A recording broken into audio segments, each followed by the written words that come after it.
জুলাই সনদের আইনি ভিত্তি ও তার বাস্তবায়নে গণভোটে একমত রাজনৈতিক দলগুলো, এমনটা জানিয়েছেন জাতীয় ঐক্যমত্য কমিশনের সহসভাপতি অধ্যাপক আলী রিয়াজ। বিএনপির দাবি নির্বাচনের দিনই হতে হবে গণভোট, আর বাস্তবায়িত হবে পরবর্তী জাতীয় সংসদ প্রতিনিধিদের মাধ্যমে। দলের স্থায়ী কমিটির সদস্য সালাউদ্দিন আহমেদ বৈঠক শেষে মন্তব্য করেন। অন্যদিকে জামায়াত সহ সমমনা দলগুলোর দাবি আগামী নির্বাচনের আগে জুলাই জাতীয় সনদ বাস্তবায়ন অধ্যাদেশ জারির মাধ্যমে হবে গণভোট। জামায়াত ইসলামের সহকারী সেক্রেটারি জেনারেল হামিদুর রহমান আজাদ কমিশনের বৈঠকের বিরতিতে দুপুরে তিনি একথা বলেন। জুলাই জাতীয় সনদ 2025 বাস্তবায়নের ব্যাপারে একটি উল্লেখযোগ্য অগ্রগতি সাধিত হয়েছে। জুলাই জাতীয় সনদ 2025 বাস্তবায়নের জন্য জনগণের অংশগ্রহণ নিশ্চিত করা, তাদের সম্মতির জন্য একটি গণভোট অনুষ্ঠানের ব্যাপারে সকল রাজনৈতিক দলই একমত হয়েছেন। আমরা এটা একটা রাজনৈতিক সভা, এখানে আমরা সব ফ্যাসিবাদ বিরোধী জাতীয় ঐক্যের মাধ্যমে গঠিত সকল রাজনৈতিক দল এখানে আমরা আলোচনা করেছি, কিন্তু তারপরেও আমরা সকল রাজনৈতিক দল মিলে সমগ্র জনগোষ্ঠীকে রিপ্রেজেন্ট করি কিনা এটা একটা কোয়েশ্চেন। তো সুতরাং সমগ্র জনগণের কাছে আমরা যদি সম্মতিটা নেই যে আমরা রাজনৈতিক দলসমূহ এইভাবেই জুলাই জাতীয় সনদ আমরা স্বাক্ষর করেছি, অঙ্গীকারবদ্ধ হয়েছি, জনগণ তার পক্ষে আছে কিনা, তখনই হবে জনগণের পক্ষ থেকে এই জুলাই জাতীয় সনদ বাস্তবায়নের জন্য একটা চূড়ান্ত অভিমত। জাতির স্বার্থে দলীয় অবস্থানকে আমরা একটু মডিফাই করেছি, করে আমরা গণভোটের ব্যাপারে একমত হয়েছি এবং এটাও আমরা বলেছি এই গণভোটের রেজাল্ট যদি আমাদের বিপক্ষেও যায় আমরা এখানেও ছাড় দেব। জাতির রায়, জনগণের রায়কে আমরা মেনে নেব। জুলাই সনদের বাস্তবায়নের প্রক্রিয়াটা নেবেন, এটার জন্য ওনারা সুপ্রিম কোর্টের অ্যাপিলেট ডিভিশনের 106-এর মধ্যে দিয়ে একটা মতামত নিতে পারেন। এই তিনটা নিলে সব কিছু এসে যাবে। একটা হচ্ছে যে আমরা সংবিধান পরিবর্তন করতে পারি কি না, এই প্রশ্নটা যেটা এসেছে, আমরা বলছি যে সংবিধান পরিবর্তন করতে পারি আমরা, কিন্তু এটা আমরা বলছি ফাইনালি জনগণ যদি একমত থাকে। সুতরাং ওই জনগণ একমত আছে কিনা সেটার জন্য আমরা গণভোটের মাধ্যমে মতামত নেব, আর আইনি বৈধতার ব্যাপারটা আমরা সুপ্রিম কোর্ট থেকে রেফারেন্স নেব। তাহলে যেটা হচ্ছে যে এটা একটা ভিত্তি মজবুত হচ্ছে।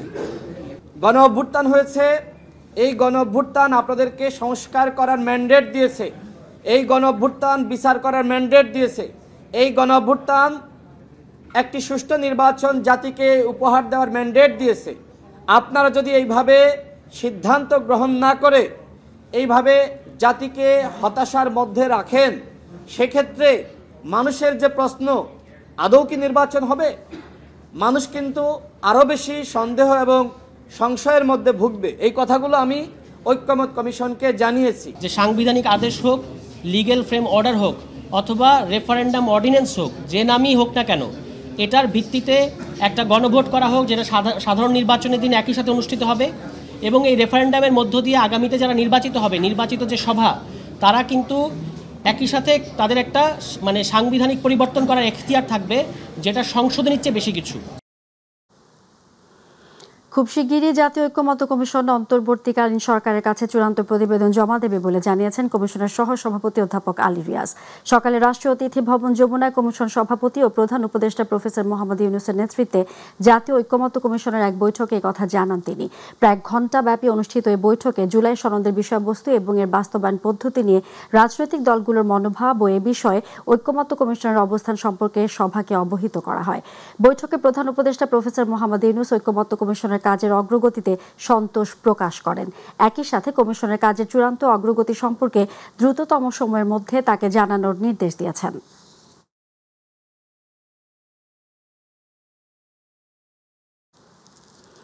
বিএনপি মহাসচিব মির্জা ফখরুল ইসলাম আলমগীরের সঙ্গে বৈঠক করেছেন ঢাকাস্থ জাতিসংঘের আবাসিক সমন্বয়কারী গোয়েন লুইস। রাজধানীর গুলশানে বিএনপি চেয়ারপারসনের কার্যালয়ে এই বৈঠক অনুষ্ঠিত হয়। বৈঠকে আগামী নির্বাচন, দেশের রাজনৈতিক পরিস্থিতি এবং রোহিঙ্গা ইস্যু নিয়ে আলোচনা হয়েছে। জাতিসংঘ বাংলাদেশের গণতান্ত্রিক উত্তরণে সহায়তা করতে প্রস্তুত বলে জানান আবাসিক প্রতিনিধি। আফজাল হোসেনের রিপোর্ট। দেখতে পাচ্ছেন আমাদের রাজধানীর গুলশানে বিএনপি চেয়ারপারসনের কার্যালয়ে দলটির শীর্ষ নেতাদের সাথে বৈঠক করেছেন ঢাকায় নিযুক্ত জাতিসংঘের আবাসিক সমন্বয়কারী গোয়েন লুইস। বৈঠক শেষে এক সংবাদ সম্মেলনে লুইস বলেন, আগামী নির্বাচনে জাতিসংঘ বাংলাদেশকে সহায়তা করতে প্রস্তুত। এ সময় আগামীতে দেশের গণতান্ত্রিক পরিবেশ ফিরিয়ে আনতে নির্বাচন জরুরি বলে মন্তব্য করেছেন বিএনপির স্থায়ী কমিটির সদস্য আমির খসরু মাহমুদ চৌধুরী। এই মুহূর্তে গণতান্ত্রিক অর্ডার ফিরিয়ে আনতে গেলে খুব সহসা একটা নির্বাচনের মাধ্যমে সেই কাজটা আমাদেরকে করতে হবে এবং ফেব্রুয়ারির প্রথমার্ধে যে নির্বাচনের আলোচনা চলছে এটাকে কিভাবে সফলভাবে আমরা সমাপ্তি করতে পারি সেটা আলোচনা হয়েছে রোহিঙ্গার বিষয়টা, রোহিঙ্গা প্রত্যাবর্তন। UN we're doing what we can to support the election commission and to make sure that everything is in place at a technical level to do what we can support the next few months. এদিকে Islamic university of টেকনোলজির racing car নির্মাতা গবেষক দলকে মেধাভিত্তিক অনুপ্রেরণা বৃদ্ধিতে বিএনপির ভারপ্রাপ্ত chairman Tarique রহমানের উৎসাহ দেওয়ার জন্য এক অনুষ্ঠানের আয়োজন করে আমরা বিএনপি পরিবার। এতে প্রধান অতিথি হিসেবে উপস্থিত ছিলেন বিএনপির সিনিয়র যুগ্ম মহাসচিব রুহুল কবির রিজভী। তাদের এই অর্জন শুধু ব্যক্তিগত অর্জন নয়, গোটা জাতির জন্য এটি একটি মহিমান্বিত অর্জন বলে আমি মনে করি। রেসিং কার বানানো চারটিখানি কথা নয়, তারা চীনের মতো উত্তর ক্রমবর্ধমান একটি আধুনিক প্রযুক্তির দেশে পরিণত হওয়া একটি দেশে প্রতিযোগিতায় অবতীর্ণ হচ্ছেন, যাদের উদ্ভাবনী শক্তির মধ্যে দিয়ে ইঞ্জিন ছাড়া গাড়ির অন্যান্য যন্ত্রাংশ যারা ইতিমধ্যে তৈরি করেছেন এখন প্রতিযোগিতার পর। যদি একটু সুযোগ থাকে তাহলে আমাদের ছেলেরাও অসাধ্য সাধন করতে পারে। একই দিনে সমন্বিত এবং জ্ঞান নির্ভর শিক্ষা ব্যবস্থার জন্য গণতন্ত্র বিষয়ক এক আলোচনা সভার আয়োজন করা হয় গুলশানের লেকশোর হোটেলে। এতে বিএনপির তরুণ নেতারা উপস্থিত ছিলেন। এদিকে বিশ্ব প্রাণী দিবস উপলক্ষে রাস্তার প্রাণীদের মাঝে রান্না করা খাবার বিতরণ করেছেন বিএনপির নেতাকর্মীরা। আফজাল হোসেন, মাই টিভি, ঢাকা। বাংলাদেশ জামায়াত ইসলামের আমির ডক্টর শফিকুর রহমানের সঙ্গে ঢাকায় নিযুক্ত সুইজারল্যান্ডের রাষ্ট্রদূত মিস্টার রেতো রেঙ্গলি সৌজন্য সাক্ষাৎ করেছেন। সকাল ৯টায় রাজধানীর বসুন্ধরাস্থ আমিরে জামায়াতের কার্যালয়ে সাক্ষাৎ ও প্রাতরাশ বৈঠক অনুষ্ঠিত হয়। রাষ্ট্রদূত বৈঠকের শুরুতে ডক্টর শফিকুর রহমানের স্বাস্থ্যের খোঁজ খবর নেন এবং তার পরিপূর্ণ সুস্থতা কামনা করেন। বৈঠকে তারা বাংলাদেশের সার্বিক পরিস্থিতি, বাংলাদেশ সুইজারল্যান্ডের দ্বিপক্ষীয় সম্পর্ক, বিশেষ করে ব্যবসা বাণিজ্য ও কূটনৈতিক বিষয়ে খোলামেলা আলোচনা করেন। ভবিষ্যতে উভয় দেশের উন্নয়ন ও অগ্রগতির ধারা আরও জোরদার হবে বলে তারা আশাবাদ ব্যক্ত করেন।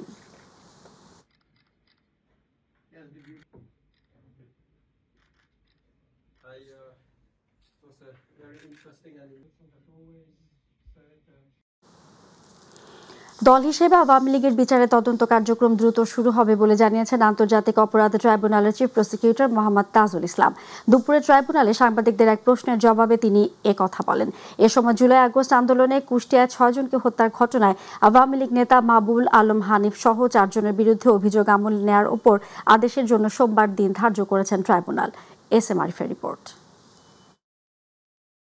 ২০২৪ সালের ২ অক্টোবর দল হিসেবে আওয়ামী লীগ সহ ১৪ দলের বিরুদ্ধে আন্তর্জাতিক অপরাধ ট্রাইব্যুনালে মানবতা বিরোধী অভিযোগ দায়ের করেন জাতীয়তাবাদী গণতান্ত্রিক আন্দোলনের চেয়ারম্যান ববি হাজ্জাজ। তবে দীর্ঘ ১ বছর আবেদনটি ফাইলবন্দি হয়ে আছে। রোববার ট্রাইব্যুনালে আওয়ামী লীগের বিচার নিয়ে সাংবাদিকদের এক প্রশ্নের জবাবে চিফ প্রসিকিউটর জানান, দ্রুত সময়ের মধ্যেই তদন্ত শুরু করবে প্রসিকিউশন। এনডিএম নামে একটি রাজনৈতিক দল আগেই একটা অভিযোগ দায়ের করেছেন, আমরা সেটার ভিত্তিতে তদন্ত ইনিশিয়েট করছি। সুতরাং বলা যেতে পারে যে এই মুহূর্তে আওয়ামী লীগের বিরুদ্ধে, দল হিসাবে আওয়ামী লীগের বিরুদ্ধে অপরাধী সংগঠন হিসাবে তাকে বিচারের মুখোমুখি করার জন্য প্রাথমিক তদন্তের কাজটা আমরা শুরু করতে যাচ্ছি। গুমের মামলায় সাবেক সেনা কর্মকর্তা জিয়াউল আহসানকে ট্রাইব্যুনালে হাজির করা নিয়েও কথা বলেন তিনি। এই সপ্তাহের মধ্যেই বেশ কিছু গুরুত্বপূর্ণ ঘটনা ঘটবে আমাদের মামলার রিলেটেড। অনেক বড় বড় মামলার বেশ কিছু চার্জশিট দাখিল হবে, ফর্মাল চার্জও দাখিল হবে বলে আমরা আশা করছি। যে বিষয়গুলো নিয়ে জাতির মনে প্রশ্ন ছিল, জাতির মধ্যে একটা প্রচণ্ড রকমের আকাঙ্ক্ষা আছে যে এই মানুষগুলো যারা গত 15 বছর ধরে গুমের সাথে জড়িত, মানুষকে এক্সট্রা জুডিশিয়ালি কিল করার সাথে জড়িত, তাদের বিচারের যে কাজটা সেটা কত দূরে এগিয়েছে সেটা জানার আগ্রহ ছিল। সেই কাজগুলো আমরা গুছিয়ে এনেছি। 2-1 দিনের মধ্যেও আমরা সেই অগ্রগতিটা আপনাদের মাধ্যমে জাতিকে জানাতে পারব। এদিন কুষ্টিয়ায় 6 জনকে হত্যাসহ মানবতা বিরোধী অপরাধের মামলায় আওয়ামী লীগের যুগ্ম সাধারণ সম্পাদক মাহবুবুল আলম হানিফসহ 4 জনের বিরুদ্ধে আনুষ্ঠানিক অভিযোগ দাখিল করে প্রসিকিউশন। এই 3টি অভিযোগ প্রমাণের জন্য সাফিসিয়েন্ট ম্যাটেরিয়াল, তথ্য প্রমাণাদি সবকিছু প্রসিকিউশন দাখিল করেছে। ট্রাইব্যুনাল বলেছেন এগুলো পর্যালোচনা শেষ করে আগামীকালকে কগনাইজেন্স নেওয়ার ব্যাপারে আদেশ দেবেন। আমরা আশা করছি কালকে এই ব্যাপারে যথাযথ আদেশ ট্রাইব্যুনাল প্রদান করবে। এদিকে সিরাজগঞ্জে 3 জনকে হত্যার মামলায় সাবেক এমপি জান্নাতারা হেনরি সহ 3 জনকে কারাগারে পাঠান ট্রাইব্যুনাল 1। একই ট্রাইব্যুনালে চানখারপুলে শহীদ আনাস সহ 6 জনকে হত্যা মামলায় 9ম দিনের মতো সাক্ষ্য গ্রহণ চলে। SM Arif, MyTV, Dhaka. শারদীয় দুর্গাপূজার মণ্ডপে অসুরের মুখে দাড়ি লাগিয়ে অসাম্প্রদায়িক সম্প্রীতি নষ্ট করা চক্রান্তের পেছনে ফ্যাসিস্টের দোসরদের মদত রয়েছে বলে মন্তব্য করেছেন স্বরাষ্ট্র উপদেষ্টা অবসরপ্রাপ্ত লেফটেন্যান্ট জেনারেল জাহাঙ্গীর আলম চৌধুরী। তিনি বলেন, ধর্ষণের মিথ্যা অভিযোগ তুলে চট্টগ্রামকেও অশান্ত করার চেষ্টা এবং চক্রান্ত করা হয়েছিল। সচিবালয়ে কোর কমিটির বৈঠক শেষে এসব মন্তব্য করেন স্বরাষ্ট্র উপদেষ্টা। আরও জানাচ্ছেন রাকিব হাসান। সচিবালয়ের স্বরাষ্ট্র মন্ত্রণালয়ের সভাকক্ষে স্বরাষ্ট্র উপদেষ্টার সভাপতিত্বে অনুষ্ঠিত হয় আইনশৃঙ্খলা সংক্রান্ত কোর কমিটির বৈঠক। বৈঠকে দেশের সার্বিক আইনশৃঙ্খলা পরিস্থিতি নিয়ে আলোচনা হয় বলে জানান স্বরাষ্ট্র উপদেষ্টা। আসন্ন জাতীয় সংসদ নির্বাচনের ব্যাপারে একটু আলোচনা হয়েছে, তারপরে চুরি, ছিনতাই, চাঁদাবাজি এগুলির ব্যাপারে আলোচনা হয়েছে, মাদক নিয়েও আলোচনা হয়েছে, রোহিঙ্গাদের ব্যাপারেও কিছু আলোচনা হয়েছে, আবার আমাদের যে হাতিয়ার কিছু লুট হয়ে গেছে ওইগুলির ব্যাপারেও আলোচনা হয়েছে। অসুরের মুখে দাড়ি এবং চট্টগ্রামকে অশান্ত করার চক্রান্তের পেছনে ফ্যাসিস্টের দোসরদের মদত রয়েছে বলে মন্তব্য করেন তিনি। ধর্ষণের অভিযোগ তুলে পার্বত্য চট্টগ্রামকে অশান্ত করা এবং শারদীয় দুর্গাপূজার মণ্ডপে অসুরের মুখে দাড়ি লাগিয়ে সাম্প্রদায়িক সম্প্রীতি নষ্ট করার চক্রান্তে পেছনে ফ্যাসিস্টদের দোসরদের মদত রয়েছে, যা ইতিমধ্যে প্রতিমান হয়েছে। এসব ঘটনায় জড়িতদের শনাক্ত করা হচ্ছে বলেও জানান স্বরাষ্ট্র উপদেষ্টা। প্রত্যেকটা ক্ষেত্রে জিডি করা হয়েছে, ইনভেস্টিগেশন চলতেছে। রাকিব হাসান, মাইটিভি, ঢাকা। গত 24 ঘন্টায় এডিস মশাবাহিত রোগ ডেঙ্গুতে আক্রান্ত হয়ে 9 জনের মৃত্যু হয়েছে। ডেঙ্গুতে আক্রান্ত হয়ে এই বছরে এখন পর্যন্ত 212 জনের মৃত্যু হয়েছে। এর মধ্যে 110 জন পুরুষ ও 102 জন নারী। পাশাপাশি এই সময়ের মধ্যে আরও 1042 জন ডেঙ্গু জ্বর নিয়ে হাসপাতালে ভর্তি হয়েছেন। রোববার স্বাস্থ্য অধিদপ্তরের প্রতিবেদনে এ তথ্য জানানো হয়। প্রতিবেদনে বলা হয়, শনিবার সকাল 8টা থেকে রোববার সকাল 8টা পর্যন্ত ডেঙ্গু আক্রান্তদের মধ্যে ঢাকা উত্তর সিটি কর্পোরেশনে 198 জন, দক্ষিণ সিটি কর্পোরেশনে 121 জন এবং ঢাকা বিভাগে 201 জন আক্রান্ত হয়েছেন। এছাড়াও চট্টগ্রাম বিভাগে 104 জন, বরিশাল বিভাগে 195 জন, ময়মনসিংহ বিভাগে 41 জন ও রাজশাহী বিভাগে 82, রংপুর বিভাগে 23 এবং সিলেট বিভাগে 5 জন ডেঙ্গুতে আক্রান্ত হয়েছেন। যুগ্ম ছাত্র জনতা ডাকা অনির্দিষ্টকালের অবরোধে যে কোনো ধরনের নাশকতা রোধে খাগড়াছড়ি সদর উপজেলা ও খাগড়াছড়ি পৌরসভায় জারি করা 144 ধারা প্রত্যাহার করা হয়েছে। 8 দিন জারি থাকার পর ভোর 6টা থেকে 144 ধারা প্রত্যাহার হয়। একই দিন গুইমারা থেকেও 144 ধারা প্রত্যাহার করে নেওয়া হয়েছে। গুইমারা উপজেলা নির্বাহী কর্মকর্তা আরিন আক্তারের সই করা সংবাদ বিজ্ঞপ্তিতে তথ্য জানানো হয়েছে। এর আগে শনিবার সকালে এক সংবাদ বিজ্ঞপ্তিতে 5 অক্টোবর বা পরবর্তী ঘোষণা না দেওয়া পর্যন্ত স্থগিত অনুরোধ কর্মসূচি পুরোপুরি প্রত্যাহার করে যুগ্ম ছাত্র জনতা। ফলে ধীরে ধীরে স্বাভাবিক হয়ে আসছে খাগড়াছড়ির জনজীবন। প্রবারণা পূর্ণিমা উপলক্ষে প্রধান উপদেষ্টা অধ্যাপক ডক্টর মোহাম্মদ ইউনূসের সঙ্গে শুভেচ্ছা বিনিময় করেছেন বৌদ্ধ ধর্মীয় নেতৃবৃন্দের প্রতিনিধি দল। রোববার রাষ্ট্রীয় অতিথি ভবন যমুনায় শুভেচ্ছা বিনিময় অনুষ্ঠিত হয়। এ সময় বৌদ্ধ ধর্মীয় নেতারা প্রবারণা পূর্ণিমার মহাত্মা বর্ণনা করে প্রধান উপদেষ্টা শুভেচ্ছা ও অভিনন্দন জানান। তারা প্রধান উপদেষ্টাকে বিহার পরিদর্শনেরও আমন্ত্রণ জানান। এছাড়া রাজধানীর উত্তরায় বৌদ্ধদের শেষকৃত্যের জন্য জায়গা বরাদ্দ করে দেয় প্রধান উপদেষ্টাকে বিশেষভাবে কৃতজ্ঞতা জানিয়েছেন বৌদ্ধ নেতৃবৃন্দ। বিশ্ব শিক্ষক দিবস উপলক্ষে সকল স্তরের শিক্ষকদের জন্য একটি সুষম ও মর্যাদা সম্পন্ন বেতন কাঠামো বাস্তবায়ন সহ 12 দফা দাবি জানিয়েছে university teachers association of Bangladesh. Dhaka বিশ্ববিদ্যালয়ে এক সংবাদ সম্মেলনে সংগঠনের সভাপতি অধ্যাপক ডক্টর ABM ওবায়দুল ইসলাম এই দাবি জানান। তিনি বলেন, বাংলাদেশের প্রাথমিক থেকে বিশ্ববিদ্যালয় পর্যন্ত সকল স্তরের শিক্ষকতা পেশা হিসেবে অবমূল্যায়িত ও আর্থিক সংকট সহ নানা চ্যালেঞ্জের মুখোমুখি হচ্ছে। ইলিয়াস মাতবরের প্রতিবেদন। বিশ্ব শিক্ষক দিবস উপলক্ষে ঢাকা বিশ্ববিদ্যালয়ে এক সংবাদ সম্মেলনের আয়োজন করে university teachers association of Bangladesh. এ সময় শিক্ষকদের জন্য একটি সুষম ও মর্যাদা সম্পন্ন বেতন কাঠামো বাস্তবায়ন সহ 12 দফা দাবি জানানো হয়। সংগঠনের সভাপতি অধ্যাপক ডক্টর ABM ওবায়দুল ইসলাম বলেন, মাধ্যমিক ও উচ্চ মাধ্যমিক পর্যায়ের সরকারি শিক্ষকদের তুলনায় বেসরকারি এমপিওভুক্ত শিক্ষকগণ বেতন ও অন্যান্য পেশাগত সুযোগ সুবিধা প্রাপ্তিতে চরম বৈষম্যের শিকার। বেসরকারি শিক্ষা প্রতিষ্ঠানে কর্মরত শিক্ষকদের জন্য সর্বজনীন পেনশন স্কিম চালু হয়নি। অবসরের পর তারা যৎসামান্য যে অবসর ভাতা ও কল্যাণ তহবিল থেকে অর্থ লাভ করেন তাও সরকার সময় মতো পরিশোধ করেন না। ফলে অবসরের পর একজন শিক্ষককে পরিবারের সদস্যদের নিয়ে চরম অনিশ্চয়তার মুখোমুখি হতে হয়। দেশের বিভিন্ন স্তরের বিপুল সংখ্যক মাদ্রাসা শিক্ষকগণও একই দুরবস্থার মধ্যে আছেন। অন্যদিকে জাতীয় প্রেস ক্লাবে বাংলাদেশ কলেজ শিক্ষক পরিষদের উদ্যোগে শিক্ষক দিবস উপলক্ষে এক আলোচনা সভা অনুষ্ঠিত হয়। শিক্ষা দিবস এমনটা হবে, কৃষ্টি সংস্কৃতিকে তারা শিক্ষা করবে এবং মানবতায় ভাস্বর হয়ে তারা হিউম্যানিটিকে ঐক্যবদ্ধ করবে, কল্যাণের দিকে নিয়ে যাবে, হিংসা জিজ্ঞাসা শূন্য পৃথিবী নির্মাণ করবে। মনুষ্য সৃষ্ট সেই সব শিক্ষা ব্যবস্থা পারে না। উদাহরণ, আজ জ্ঞান বিজ্ঞানের অত্যুচ্চ শীর্ষে পৌঁছে গেছে। ইলিয়াস মাতবর, মাই টিভি, ঢাকা।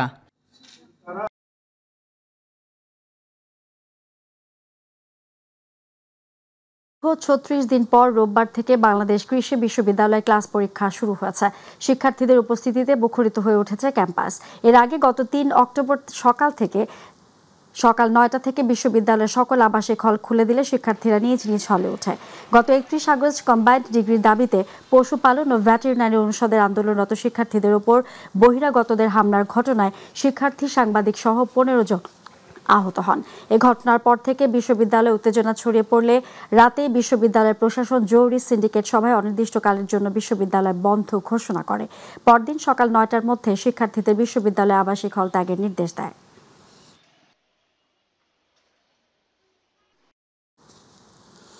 মা ইলিশের প্রধান প্রজনন মৌসুম নিশ্চিত করতে ভোলার মেঘনা ও তেঁতুলিয়া নদীতে ইলিশ শিকারের ওপর 22 দিনের সরকারি নিষেধাজ্ঞা শুরু হয়েছে। এই নিষেধাজ্ঞা চলবে 25 অক্টোবর রাত 12টা পর্যন্ত। সরকারি নির্দেশনা মেনে ইতোমধ্যেই জাল, নৌকা ও ট্রলার সহ মাছ শিকারের সকল উপকরণ নিয়ে তীরে ফিরে এসেছেন ভোলার হাজার হাজার জেলে। ভোলা সদর উপজেলার তুলাতুলি, শিবপুরের ভোলার খাল এলাকা সহ মেঘনা নদীর তীরবর্তী জেলে পল্লীগুলোতে গিয়ে দেখা যায় কর্মব্যস্ততার চিত্র।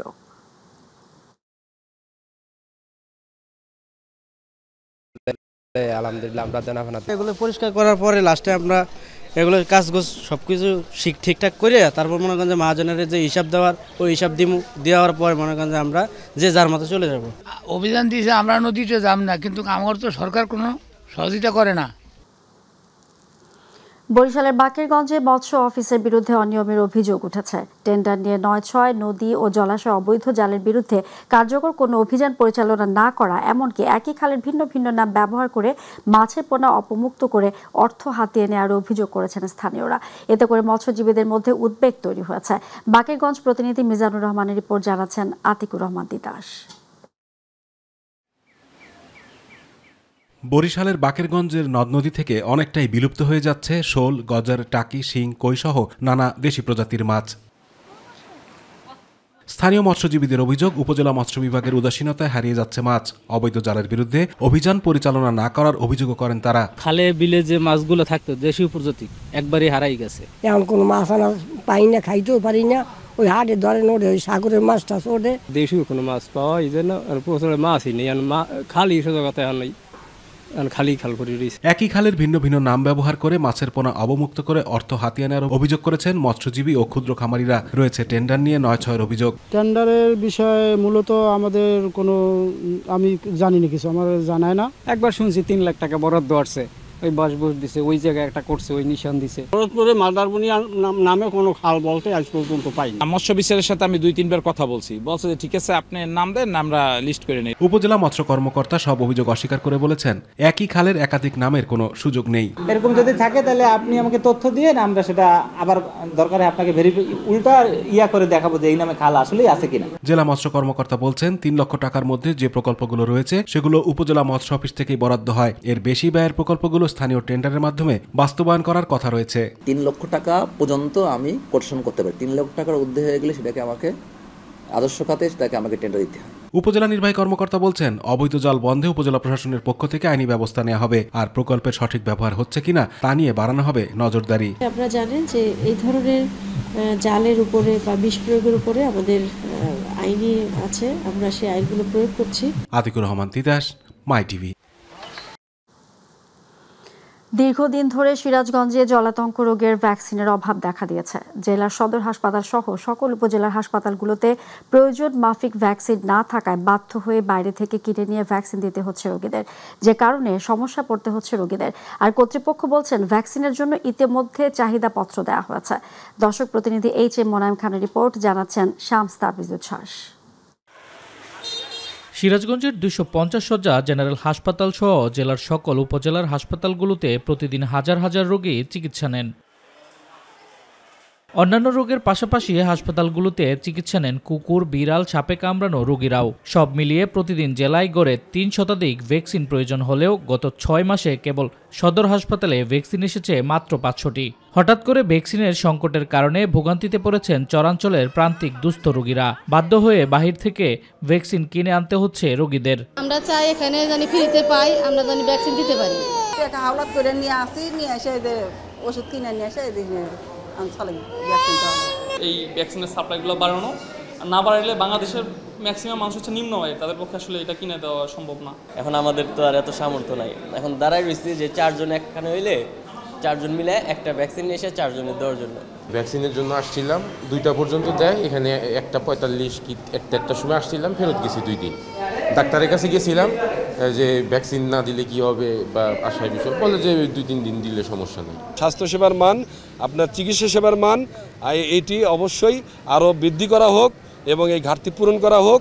ভ্যাকসিন বিভাগের দায়িত্বরত সিনিয়র নার্স জানান, প্রয়োজন মাফিক ভ্যাকসিন না থাকায় রোগীদের বাহির থেকে কিনে আনতে বলা হচ্ছে। সাপ্লাই শেষ হয়ে গেছে, তখন রোগীদেরকে আমরা লিখে দিতাম, ওই কিনে আনে ওইভাবে আমরা দিয়ে দেই। এখন হাসপাতালের তত্ত্বাবধায়ক জানান, প্রয়োজন মতো ভ্যাকসিনের চাহিদাপত্র ঢাকায় পাঠানো হয়েছে।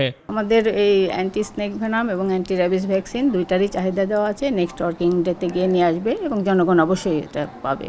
স্বাস্থ্য বিভাগের তথ্য মতে জেলায় প্রতি মাসে গড়ে 9000-এর বেশি রোগী জলাতঙ্ক রোগ সহ বিভিন্ন রোগের ভ্যাকসিন নিয়ে থাকে। শামস তাবরিজ উচ্ছ্বাস, মাই টিভি নিউজ ডেস্ক।